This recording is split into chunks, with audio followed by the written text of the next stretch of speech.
Bonjour, bienvenue dans le podcast de Panache, le rendez-vous des professionnels du marketing et de la communication.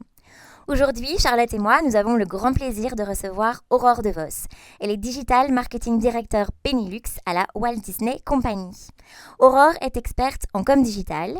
On la retrouve notamment comme formatrice à l'IEX Academy. Donc on a le grand honneur de recevoir une experte, une pointure de la com sur le podcast. Ensemble, on va parler de storytelling, de création de contenu, toujours plus magique évidemment dans le cadre de son travail, mais aussi de la réalité très concrète du digital, comment adapter l'univers d'une marque iconique sur les réseaux sociaux, mais aussi s'adapter ou pas aux différentes tendances. Bonjour Aurore. Bonjour. Merci de nous rejoindre sur le podcast de Panache. Ça nous fait très très plaisir de te recevoir et de pouvoir apprendre de ton expertise. J'ai le plaisir de la partager. J'espère qu'elle sera intéressante. J'en suis sûre. Donc, tu es directrice du marketing digital Benelux au groupe Walt Disney. Est-ce que tu pourrais nous donner un petit peu le cadre et ta tâche principale chez Disney pour que les auditeurs puissent bien situer ta mission? Donc voilà, Disney, c'est beaucoup de choses dans la tête des gens. Moi, particulièrement, avec mon équipe, on se concentre sur tout ce qui est sortie cinéma, sur tout ce qui est chaîne de télévision. Alors, on a antenne Disney Channel, mais c'est un peu plus que ça. On a notamment aux Pays-Bas chaîne de sport comme ESPN. On a National Geographic. Et souvent, quand je dis aux gens, il y a National Geographic, ah ouais, vous ne faites pas avec la Reine des Neiges? Donc, en effet, voilà, cinéma, chaîne de télé et aussi Disney+, qui est un sacré gros morceau. Donc, non, je ne travaille pas pour le parc, mais pour le reste de ce qui est Disney. Et l'équipe Digital Marketing, c'est une équipe assez 360, puisqu'on accompagne vraiment le consommateur tout au long du consumer journey. Donc, des premiers contacts qu'on peut avoir sur les réseaux sociaux, que ce soit au travers de nos propres comptes ou en influence, jusqu'à la performance, l'acquisition de nouveaux clients Disney+, et aussi la rétention. Donc la partie CRM, c'est aussi dans notre scope. Donc faire en sorte que les gens se connectent régulièrement sur la plateforme Disney+, regardent la saison 2 de quelque chose qu'ils ont bien aimé. Donc l'accompagnement des gens tout au long du Consumer Decision Journey, mais sur les touchpoints digitaux. J'ai l'impression que c'est une vaste mission. Vous êtes combien comment se structure un petit peu Disney, juste pour qu'on comprenne comment s'organise le département? Le département, donc il y a des spécialités parce que le digital marketing, c'est quand même très très large et il y a des métiers et des skills très différents à avoir, qu'on fasse du CRM ou du social. Donc j'ai principalement 4 grands piliers dans mon équipe. On va dire les TikTokeuses, mes TikTokeuses chéries, que sont mon équipe Content, donc qui s'occupe de nos chaînes réseaux sociaux, et on en a une 50aine, allant de YouTube, TikTok, Facebook, Instagram. Elle gère aussi l'influence, elle gère tout ce qui est site, donc elles sont vraiment spécialisées dans le contenu digital qui marche. On va dire que c'est la partie enveloppe contenu. J'ai 2 équipes plutôt paid media. Le paid media est forcément très important chez nous pour mettre en avant les films, les sorties qui sortent, etc. Donc là, il y a une équipe qui est plus spécialisée brand, awareness en paid media, et une autre qui est spécialisée performance, et là c'est tout simplement générer de nouveaux subscribers sur Disney+.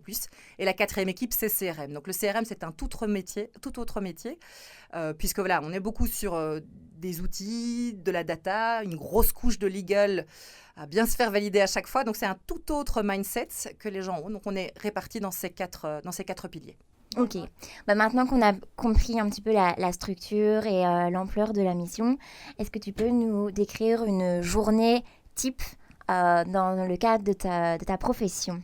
Alors, une journée type, je rigolais de ça il y a encore quelques minutes dans mon précédent meeting, c'est essentiellement être en meeting et répondre à des mails. Au-delà de ça, je travaille vraiment. Mais ce qui est important dans mon métier, puisque j'ai une équipe assez large, et mon équipe, c'est une chose, mais aussi tous nos clients internes, que ce soit les responsables marketing pour les chaînes de télévision, par exemple, qui nous donnent un briefing parce qu'ils sortent une nouvelle série, c'est à nous de le transformer. Donc, mon métier, c'est vraiment, ma journée type, c'est d'être en contact avec les différentes parties prenantes, que ce soit dans mon équipe ou à l'extérieur, voilà, pour nous assurer que nous sommes alignés, le briefing est bon, on part sur tel reco. Ce qui est aussi assez challenging, mais aussi intéressant en ce qui me concerne, c'est que, comme je vous l'avais dit, il y a les quatre différents piliers, mais il est très important que ce qu'on dit et ce qu'on fait sur les réseaux sociaux soit cohérent par rapport à ce qu'on sort en CRM, par exemple, dans nos newsletters ou dans nos push notifications. Donc, avoir cette vue 360 pour m'assurer que tout le monde est bien, regarde bien dans la même direction, et aussi parfois s'assurer de synergie, de faire se rencontrer les disciplines entre elles. Pas de travail en silo, mais collaborer en 360. Le silo, il y a une partie silo, mais il faut on va dire découper la partie supérieure du silo et mettre peut-être des tuyaux entre les différents silos. C'est un peu imagé, mais c'est comme ça que je le vois. Parce que oui, en effet, voilà, création d'un contenu TikTok, c'est un métier qui est bien à part, mais il faut que les gens qui gèrent ça soient aussi au courant qu'ils sont qu'une partie de la chaîne et que derrière, il y a des gens qui reprennent le relais, que ce soit en acquisition ou en rétention. Donc voilà, qu'ils aient bien en tête qu'ils ne sont pas tout seuls dans leur silo, qu'il y a aussi d'autres gens dans la roue. En fait, ils veillent aux différents touchpoints intégrés dans la stratégie. Et là, on a encore récemment s'assurer que les messages soient les mêmes. Donc, dans les banners qu'on a en acquisition, on est le même call to action, le même key art que ce qu'on met dans notre partie plutôt social organique. Donc ça c'est ma grande responsabilité, de faire en sorte que les gens se parlent et soient combinés. Ça me vient à ma question suivante qui est sur l'exigence. Quelle est la tâche qui te demande le plus d'exigence? J'imagine que c'est lié justement au message. C'est lié au message, donc ça c'est vrai que c'est assez time consuming, mais c'est aussi essayer d'aller de l'avant et de tirer les équipes. Donc j'ai la chance d'avoir des équipes vraiment super, jeunes, motivées, enthousiastes. Mais j'essaye d'instiller chez chacun un mindset from good to great. Donc essayer, ok, c'est bien, mais qu'est-ce qu'on fera la prochaine fois ou comment on peut faire mieux essayer d'aller gratter. Pas se mettre dans une zone de confort, parce que je pense qu'en digital, c'est un petit peu dangereux de s'installer dans une zone de confort. Donc voilà, avoir cette curiosité de tester. C'est le mindset que j'essaie d'instiller un maximum. Et ça me demande aussi du temps et de l'énergie. Et donc, selon ton expertise, comment une marque, dans le cadre de l'influence, peut-elle rester fidèle à ses sources, ses codes, son ADN, tout en intégrant justement l'ADN d'un influenceur, d'un collaborateur avec qui on va travailler et son style, mais aussi répondre aux codes des réseaux sociaux? Oui. L'influence, c'est absolument fascinant parce que ce n'est pas du tout une science exacte et parce qu'il y a énormément d'humains dans l'approche influence. Donc il y a une partie un petit peu chiffrée au début qui va être de sélectionner l'influenceur au travers de KPI bêtes et méchants comme l'engagement, comme le reach, comme l'audience que cet influenceur cible. Mais il y a aussi des KPI qui sont un petit peu plus complètement subjectifs en fait. Donc ce qui va être important pour nous, c'est de regarder et de s'assurer que ce soit des storytellers. Parce que Disney étant à la base une société de storytelling, de magie et de créativité, il faut s'assurer que on soit sur la même longueur d'onde. Donc voilà, on regarde s'ils sont appropriés ou pas. Et une fois qu'on les sélectionne, on part dans l'aventure avec eux. On a aussi à cœur d'échanger avec eux. Je pense que c'est important dans l'influence. Il y a un vrai côté, comme je le disais, humain. Donc c'est pas seulement envoyer un briefing et ils nous renvoient leurs vidéos, c'est aussi prendre le temps quand on les accompagne à un événement, d'échanger pour être sûr d'être alignés, de dire ce qui est important pour nous, de voir à quel point eux sont aussi intéressés ou ont aussi les mêmes valeurs que nous. Donc ça, c'est quelque chose de fondamental, de garder ce côté humain. Et c'est ça qui rend les choses parfois un peu difficiles en influence. C'est que parfois, on peut avoir des responsables marketing. J'ai un exemple récent. Et j'adore mes collègues, bien évidemment, mais qui nous demandent c'est quoi le concept? Je dis écoute, je sais pas, mais en tout cas, son tone of voice, c'est l'humour, ou c'est les pranks, ou c'est l'urbex. Donc, elle va nous faire quelque chose là-dessus, mais c'est important de lâcher prise. Un influenceur, c'est pas une agence créa. C'est pas quelqu'un qu'on brief, qui revient avec une maquette et puis qui revient avec un produit fini qu'on choisit de valider ou pas. Évidemment, s'il raconte n'importe quoi, on arrête là. Mais en revanche, il faut lâcher les rênes à un moment donné. C'est comme ça que le contenu va être authentique et va toucher au cœur les followers de cet influenceur. Et c'est ça qu'on veut au final. Donc, il faut lâcher prise de la maîtrise. Il faut éviter de maîtriser. Mais les valeurs, à partir du moment où on a bien sélectionné son influenceur et qu'on a cette vraie relation humaine, ça, je pense que naturellement, le contenu qui va nous sortir va être un bon contenu. Comment est-ce que du coup tu évalues l'influenceur au départ de la collaboration pour vérifier qu'il est brand fit? Est-ce que tu as une liste de critères ou On n'a pas une liste, c'est vraiment du feeling. Donc oui, il y a des critères qui sont chiffrés comme son audience, etc. Mais sinon, on le sent, on voit ce qu'il poste. On regarde aussi son audience, ça c'est vachement important forcément. Parce que ce que je dis souvent, c'est pas parce qu'une influenceuse est une jeune femme de 25 ans que son audience est nécessairement des jeunes femmes de 25 ans. Ça peut être des mecs, ça peut être des plus âgés. Donc voilà, ce sont des critères plus tangibles qu'on utilise, mais c'est aussi beaucoup de feeling et de relations. je sais que les tendances sur les réseaux sociaux évoluent quand même rapidement, les plateformes aussi, en tout cas la consommation des plateformes aussi. À quel moment décides-tu de choisir, de renoncer à suivre une tendance ou de se dire, sélectionner en fait quelle tendance tu vas suivre ou pas avec un influenceur ou même dans le cadre, je vais dire, du paid que tu pourrais mettre en place? Ça, c'est des discussions collégiales qu'on a en interne. Voilà, tiens, il y a ça qui ressort. Est-ce qu'on y va, est-ce qu'on n'y va pas? Il y a beaucoup de têtes qui se mettent autour de la table, pardon, pour réfléchir. Et on se pose toujours la question, voilà, des valeurs Disney, de la créativité, du storytelling. Est-ce qu'il y a suffisamment de magie? Est-ce qu'on est légitime là-dessus? Parce qu'il n'y a rien de pire que de se planter complètement et de paraître faux. Et donc, parfois, on se dit, non, ça on n'y va pas parce que c'est pas approprié, ça répond pas aux valeurs ou ça répond pas aux attentes de notre audience aussi. Mais il n'y a pas de critères, on va dire, j'ai pas une checklist. C'est à nouveau un petit peu comme pour l'influence. Travaillant moi-même depuis 12 ans chez Disney, et la plupart de nos collaborateurs sont aussi des gens qui sont là depuis longtemps. Donc les guidelines, c'est un petit peu ancré dans notre ADN personnel. On sait, non, ça, on n'y va pas. On consomme des formats très courts, notamment sur TikTok, des vidéos ou des réels avec, je pense, des taux d'attention de 5-6 secondes, en tout cas, pour accrocher vraiment l'utilisateur à notre vidéo et garder son attention. Comment est-ce que tu arrives à travailler des contenus très... justement, tu parlais de storytelling, donc de conserver ce storytelling qui a une valeur importante pour vous, mais avec finalement des formats très courts, qui se veulent le plus impactant et percutant possible, notamment sur TikTok. Nous sommes dans une position assez luxueuse, c'est que de par justement cette magie et le storytelling qui est vraiment inhérent à l'univers Disney, c'est assez facile de capter l'attention. On est en train de réfléchir à remettre peut-être un petit peu plus de contenu sur les séries nostalgiques que les enfants, que les jeunes adultes de maintenant regardaient quand ils étaient plus jeunes. Donc voilà, on sait que ça va rebondir, ça va attirer l'attention au travers de l'émotion et de la magie et de la nostalgie. Donc le volet, le levier émotion est quelque chose de fondamental chez nous et c'est quelque chose qui est facile à activer, voilà, de manière appropriée bien sûr, mais facile à activer. Donc là, on n'a pas trop de problèmes. Dans le storytelling, ça vient assez naturellement grâce aux 100 ans de magie qu'on exploite. Tellement. Et la culture derrière, effectivement. En parlant de culture, est-ce qu'il y a une culture ou un événement sur lequel vous avez surfé dans le cadre d'une campagne qui te viendrait à l'esprit? On est assez fiers d'un coup qu'on a fait récemment à l'occasion de la sortie du film Elio. Donc effectivement, les films sont des productions qui sont en général, il y a quelques productions locales, mais c'est pour la plupart des productions qui viennent des États-Unis. Donc effectivement, le produit, il arrive chez nous fini. Sauf que pour les films d'animation, on a une petite touche de créativité, ce sont les voix locales. Donc on sélectionne pour le doublage des voix flamandes ou des voix néerlandaises pour faire le doublage. Souvent, évidemment, on fait appel à des comédiens professionnels, des chanteurs qui sont des gens connus du milieu, mais il y a aussi quelques voix qui sont un peu plus... moins importantes, il s'agit de quelques phrases. Donc ce qu'on a fait, c'est on a fait un petit casting sur TikTok avec l'extrait que les gens devaient doubler.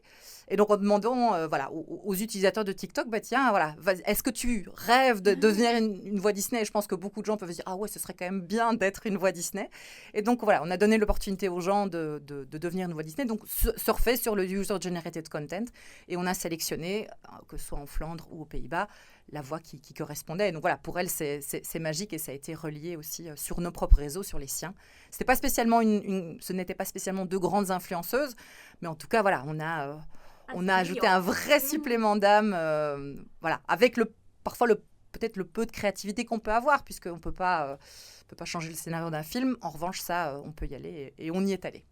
Bravo, c'est vraiment top. Je voulais embrayer sur les personas, parce que c'est vrai qu'on étudie la communication digitale, on passe beaucoup de temps sur la création des personas et dans le quotidien, je vois très peu d'agences ou même de collègues qui travaillent avec les personas. Est-ce que c'est plus théorique que pratique? Je pense que c'est plus théorique que pratique, surtout dans le digital.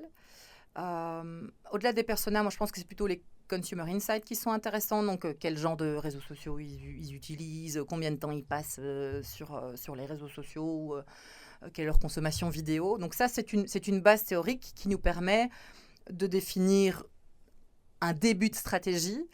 Mais la stratégie, il ne faut pas qu'elle soit verrouillée. Donc, le grand avantage du digital, c'est d'y aller. On ne sait pas trop où on va, mais on y va. Et si ça marche, on continue. Si ça ne marche pas, on arrête ou on adapte. Donc, effectivement, ça peut nous donner quelques réassurances sur les touchpoints à utiliser.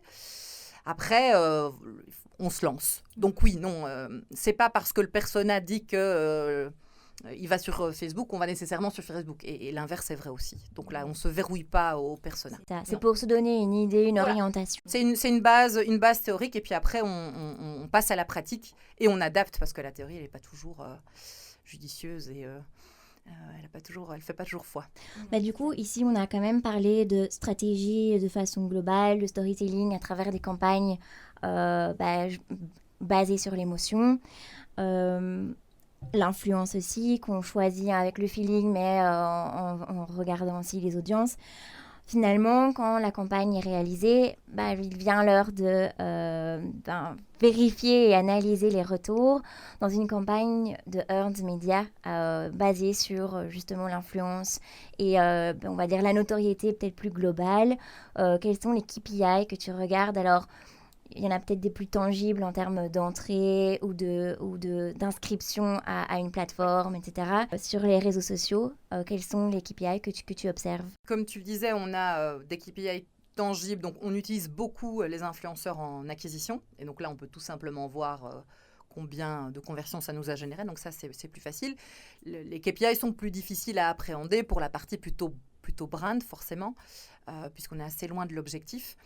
On a tendance à prendre en considération l'équivalent valeur média, donc de valoriser l'impact que l'influenceur a eu, donc d'utiliser en fait des benchmarks de paid media pour mettre derrière le reach, derrière les impressions générées par un influenceur, une valeur média. Donc en fait, si on avait dû payer cette campagne sur TikTok avec nos propres créations, ça nous aurait rapporté combien? Okay. Donc c'est plutôt cette earned media value qu'on prend, parce que ça, c'est en général transformé en euros, donc c'est sonnant et trébuchant.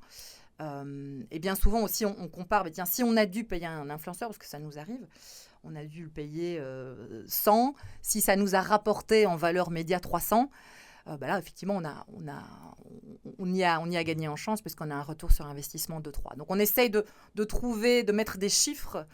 Mais voilà, malgré tout, l'impact qui est difficile à mesurer, c'est l'empreinte que cet influenceur aura eue dans l'esprit des gens. On est persuadé que cette empreinte est beaucoup plus forte que quelque chose de plus commercial, de plus traditionnel. Mais ça, c'est vrai que c'est difficile de démontrer dans les chiffres. Sur les réseaux sociaux, c'est vrai que j'allais parler de ad shopping, mais finalement, on ne peut même pas les utiliser non plus dans le cadre d'émissions Disney. Pas dans la partie, dans nos campagnes brand, mais dans nos campagnes d'acquisition, oui. Ah oui. Donc, on a des influenceurs qui vont parler en acquisition d'une nouvelle série qui est sortie ou d'une promotion qu'on pourrait avoir. Donc là, effectivement, il y a directement un lien entre le message de l'influenceur et une conversion derrière. Et donc beaucoup plus facile à mesurer. Et ça, c'est beaucoup plus facile à mesurer et c'est quelque chose qui fonctionne très très bien. Donc on utilise de plus en plus recours aux influenceurs en acquisition parce que ça marche vraiment. Donc évidemment, tu adaptes les stratégies selon les plateformes, TikTok, oui. Facebook, Instagram. Est-ce qu'il y a d'autres plateformes sur lesquelles vous êtes présents ? On est présent sur YouTube, donc là forcément on a plus de longue forme. Donc sur les réseaux sociaux, c'est principalement tout ce qui est Meta, tout ce qui est TikTok et tout ce qui est YouTube. Donc ça c'est vraiment on va dire les 4 gros moteurs. En paid, ceci dit, on est aussi présent sur d'autres plateformes réseaux sociaux, donc un Twitch par exemple, un BeReal, un Reddit, parce que ce sont des plateformes qui sont très très fortes auprès de certaines communautés. Et des communautés aussi pour lesquelles la pop culture est comme une religion. Donc forcément, on a toutes plein de raisons pour y aller. On n'est pas présent activement en organique, mais en paid très certainement. Un Pinterest aussi, par exemple, un Snapchat. Ah oui, ça, ce sont des touchpoints qu'on active en paid, mais pas spécialement en organique. Quand une mission arrive, j'imagine que vous vous mettez autour de la table en disant voilà, quelle plateforme on va activer pour ce film en particulier ou pour le lancement de cette série en particulier. Ça va aussi dépendre. On a toujours, en paid, on a toujours une bonne base et bien souvent, dans la base, on a, comme en organique, donc cet Instagram, ce Facebook, TikTok et YouTube. Donc ça, c'est une base qu'on a en organique, qu'on a aussi en paid. Et en fonction du projet, en fonction de la cible, en fonction du type de contenu, on va rajouter en paid les réseaux sociaux qui sont relevants. Donc un Pinterest pour une audience peut-être un peu plus féminine, un peu plus lifestyle. Quand on va sortir un Kardashian, par exemple, un Pinterest est assez indiqué. Pour tout ce qui est un petit peu plus Marvel, un peu plus geeky, un peu plus masculin, on va aller davantage sur un Twitch ou sur un Reddit. Donc, en fonction, on rajoute des réseaux sociaux extra en paid qui sont relevants pour l'audience et pour le contenu qu'on a à proposer. Et est-ce que tu surveilles les performances donc, des campagnes en temps réel et il t'arrive d'adapter au milieu d'une campagne selon les résultats? Ça t'est déjà arrivé de changer de cap? Tout à fait. Et ça, c'est la force de tout ce qui est achat programmatique et achat au travers des réseaux sociaux. Si on se rend compte que ça ne porte pas ses fruits, eh bien, on débranche et on rebranche de l'autre côté.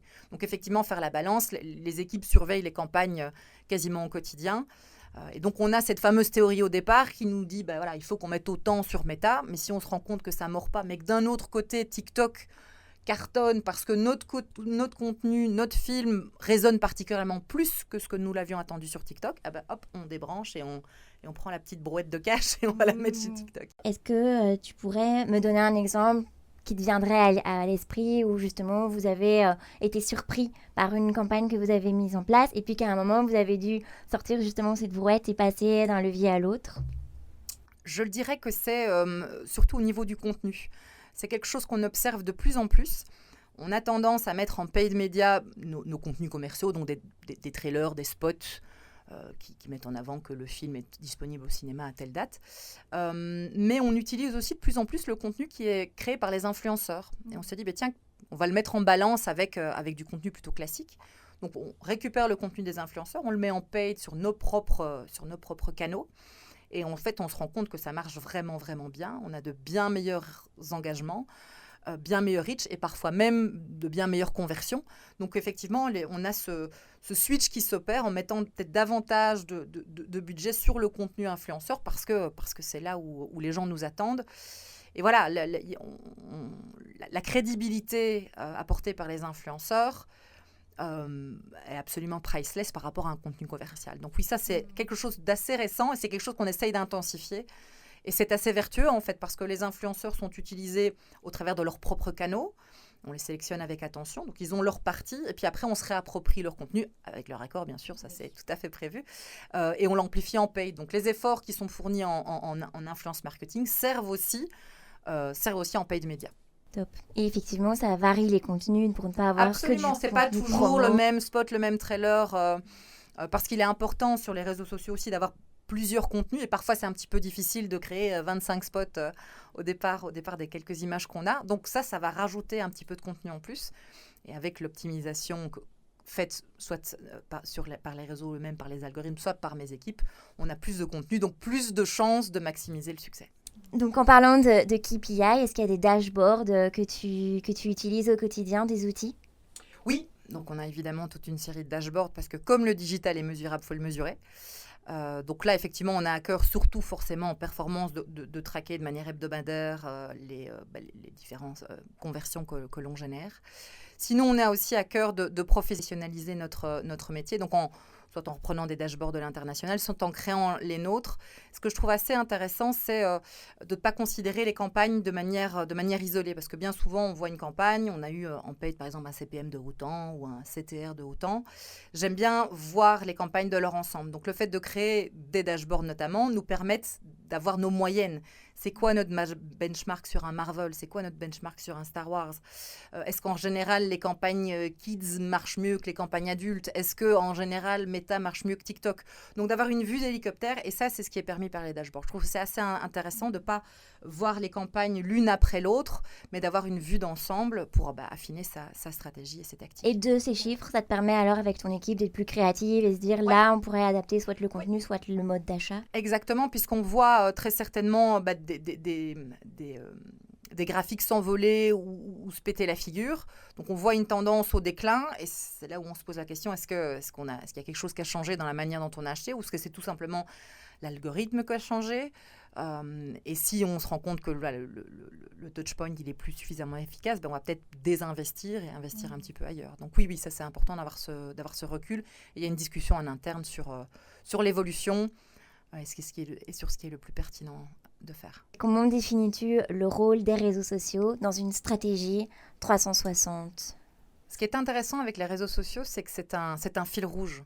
En tout cas, nous, dans notre communication digitale, ça intervient à l'ensemble des étapes du consumer journey. On en parlait tout à l'heure.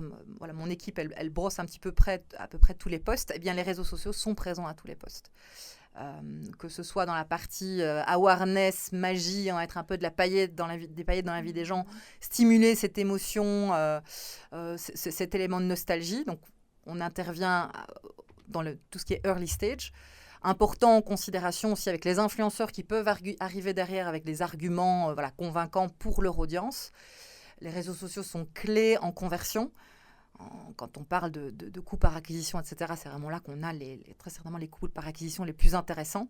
Et puis aussi dans cette partie réseau rétention aussi, le fait de toujours entretenir, on va dire, la flamme auprès des consommateurs des réseaux sociaux, c'est clé. Donc oui, les réseaux sociaux, c'est 360 par définition et on les utilise à chaque étape, mais avec un contenu forcément qui va être adapté. À chaque étape, on l'entend dans ton explication du funnel de conversion. Est-ce que tu pourrais nous donner à la grande louche, je vais dire, en paid en tout cas, en réseaux sociaux, quelle est la répartition 70-30 entre notoriété et acquisition? Parce qu'on dit toujours que la notoriété finalement coûte cher aussi. Donc quel est l'arbitrage que vous faites L'acquisition se fait essentiellement en digital et la partie plutôt brand se fait en digital. Digital est un média important, mais il y a aussi tout le volet offline, donc la télé, l'out of home, etc.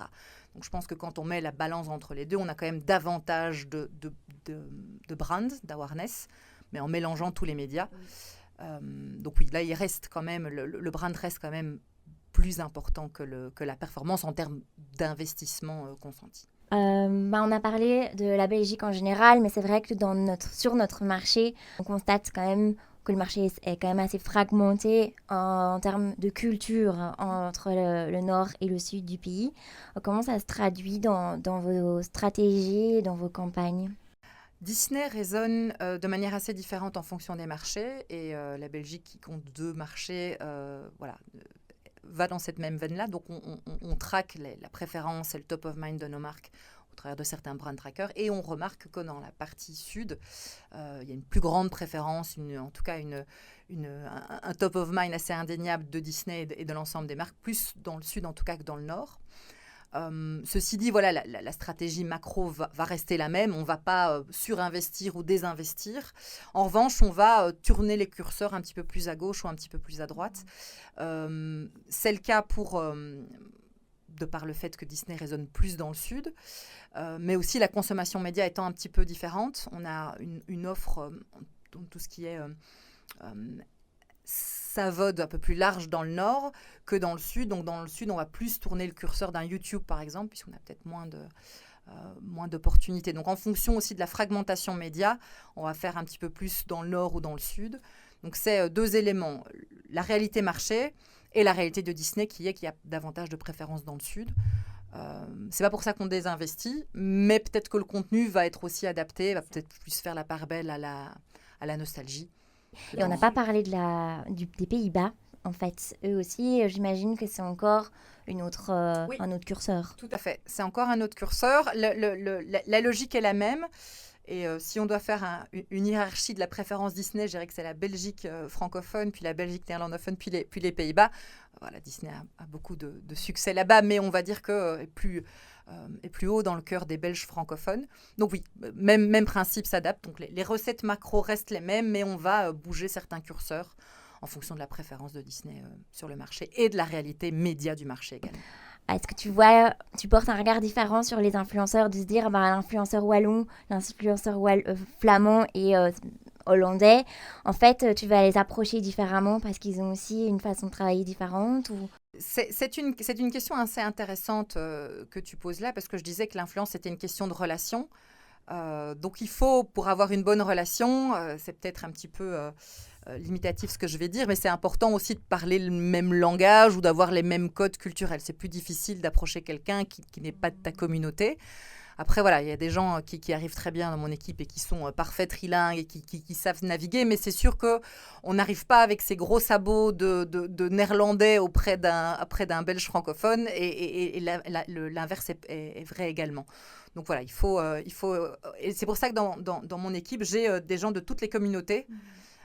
Et qui peuvent aussi forcément accompagner des influenceurs francophones, flamands ou néerlandophones, de manière à ce que ce ne soit pas cringe, comme on dit, un peu bizarre, un peu artificiel, un peu tout le monde est gêné. Donc oui, ça c'est important d'avoir des gens de toutes les cultures pour pouvoir approcher les influenceurs des cultures différentes. Je suppose que quand tu parles à ton entourage de ton travail chez Disney, on doit te regarder un peu avec des étoiles dans les yeux. Est-ce que parfois tu as envie de... déconstruire un petit peu le mythe? Est-ce quelles seraient les choses que tu aimerais mettre en avant pour justement démystifier un petit peu ton poste? Quand les gens me regardent avec des étoiles dans les yeux, je leur réponds avec autant d'étoiles dans les yeux, parce que j'aime vraiment la marque pour laquelle je travaille et ce que je fais au quotidien. Après, effectivement, c'est un vrai travail, hein, donc je ne me balade pas dans les couloirs avec une baguette magique en dansant et en chantant avec des petits oiseaux qui me suivent. Ça reste un vrai travail avec des contraintes, avec des horaires, avec des deadlines. En revanche, comme le produit sur lequel on travaille est particulièrement magique, si j'ai eu une journée difficile pour mille et une raisons, mais que le soir, il y a un trailer qui arrive et qu'on se retrouve avec l'équipe autour de l'écran pour regarder le trailer et qu'on a tous les paillettes dans les yeux, voilà, ça, j'oublie assez rapidement. Donc, la démystification, pour répondre à ta question, elle n'est pas spécialement sur mon métier, mais elle est par rapport plutôt au digital marketing, où les gens ont l'impression qu'on passe notre vie sur TikTok. Alors, c'est pas faux, mais c'est pas pour trouver de l'inspiration pour son outfit du week-end. C'est aussi pour sentir le marché, pour sentir la tendance. Donc oui, les équipes digital marketing, c'est pas des petites tiktokeuses qui se filment à chaque fois qu'elles sortent des toilettes ou qu'elles sortent de l'ascenseur. C'est vraiment des gens qui se tiennent au courant pour pouvoir produire le contenu le plus juste possible. Il y a des enjeux business aussi, donc ce n'est pas juste de la création aléatoire. Donc non, tout à fait. Voilà, c'est réfléchi, Et on est sur TikTok non seulement pour créer notre contenu, mais aussi pour voir ce qui est plus adapté, pour trouver l'inspiration également. Et comment vois-tu l'évolution de ton métier? Donc, comment penses-tu que dans 10 ans, la directrice communication digitale que tu es évoluera ou fonctionnera? J'ai pas l'impression que je vais beaucoup changer. Je suis dans le digital marketing depuis 20 ans. Et entre-temps, je pense que la base, les fondations de la maison sont restées les mêmes.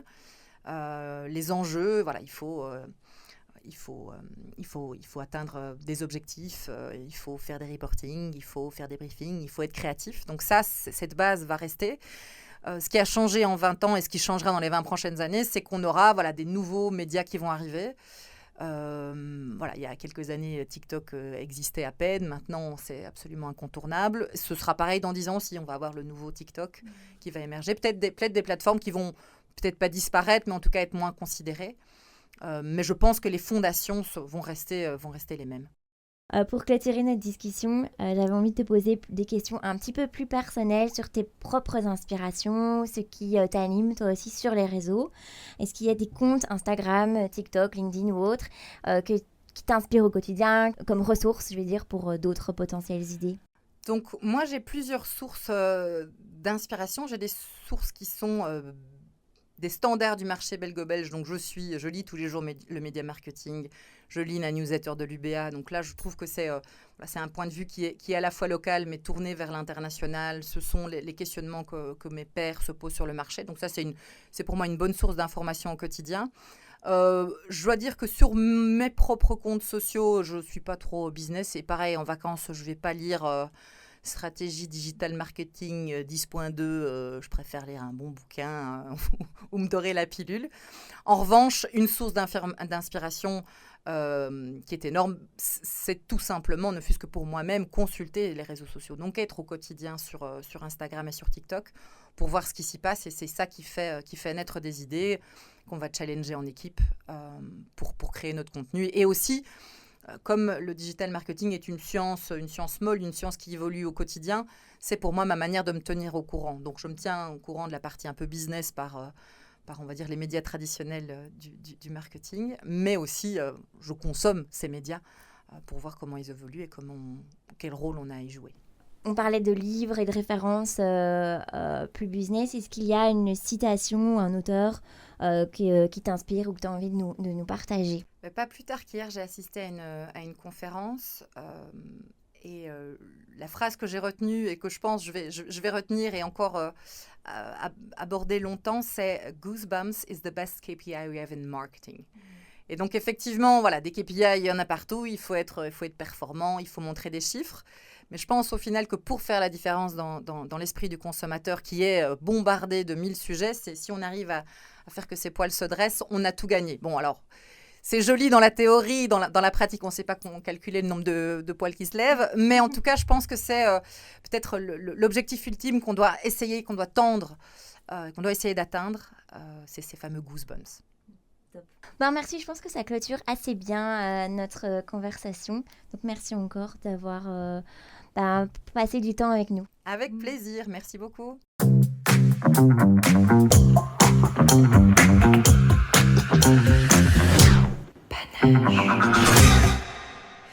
Merci beaucoup Aurore pour cet échange riche et sincère qui nous rappelle que derrière chaque campagne réussie, il y a une vision claire, une équipe passionnée et une bonne dose de magie. Si cet épisode vous a plu, n'hésitez pas à le partager autour de vous, à laisser 5 étoiles sur votre plateforme d'écoute et à suivre le podcast de Panache pour découvrir d'autres voix inspirantes du monde de la communication.